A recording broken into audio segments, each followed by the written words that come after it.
I said I would discuss the women candidates for the office of Secretary General of the United Nations, an office that some people feel is the most important position in the world, so that's exactly what I shall do.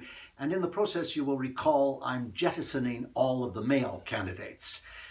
Any man who wants to run for Secretary General now, when everyone has agreed it should be a woman, is obviously mortally flawed and a closet sexist. We've had 70 years of the United Nations and 8 successive Secretaries General who were men. It's time for a change.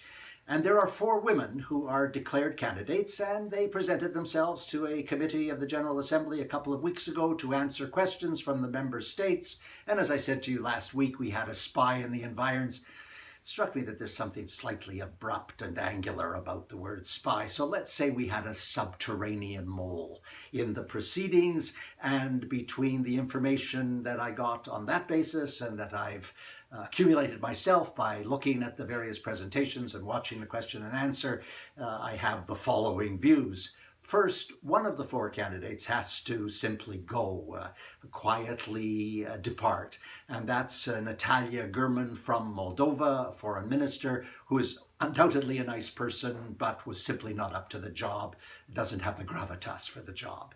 But there were 2 other women from Eastern Europe who are taken very seriously because Eastern Europe is seen to be the region from which the next Secretary General will come. And one of them, of course, Irina Bokova from Bulgaria, who is head of UNESCO. And the other one is Vesna Pusic from Croatia, a foreign minister. Now, Irina Bokova performed admirably, as would be expected. She knows the multilateral system pretty well. She moved effortlessly from English to French. She answered questions, but she was entirely conventional, entirely predictable, very much of the establishment. She was sort of a Ban Ki-moon in UNESCO clothing. And I want to tell you, we don't need another Ban Ki-moon in any clothing. Now, Vesna Pusic was really quite interesting. She was strong and thoughtful and talked knowledgeably about all the subjects that are raised, climate change and UN reform and gender and sexual exploitation and abuse in peacekeeping operations. She was very direct, and she did something that no other candidate did. She offended Saudi Arabia. Now, when you offend Saudi Arabia, you are a legitimate candidate for Secretary General. It was interesting. In the little mini contest between those 2 women, it looked as though Vesna Pusic came out ahead, and that was a surprise. But eclipsing all of them, of course, was Helen Clark, the former Prime Minister of New Zealand and now head of UNDP, who has so much authority and knowledge and who has a vision, ranging from the concern for inequality at one end to the jeopardy of climate change at the other. It was a very strong performance. But there's another candidate hovering in the shadows, and that's Susana Macora, the former Chief of Staff of the United Nations Secretary General.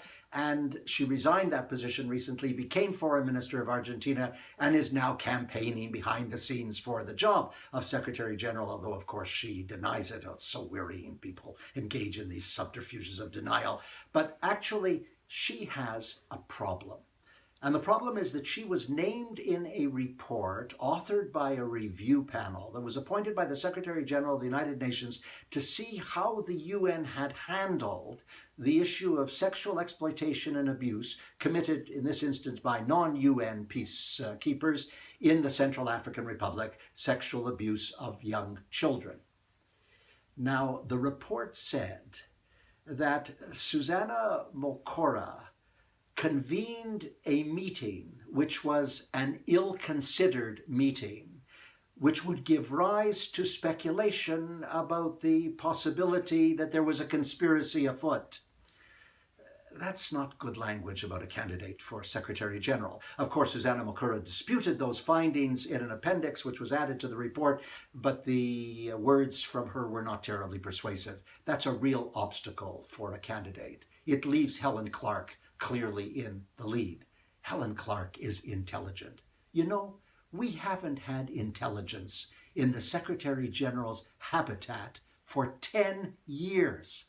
What a nice antidote it would be to have Helen Clark there now. That was last week. I'm Stephen Lewis. Do you think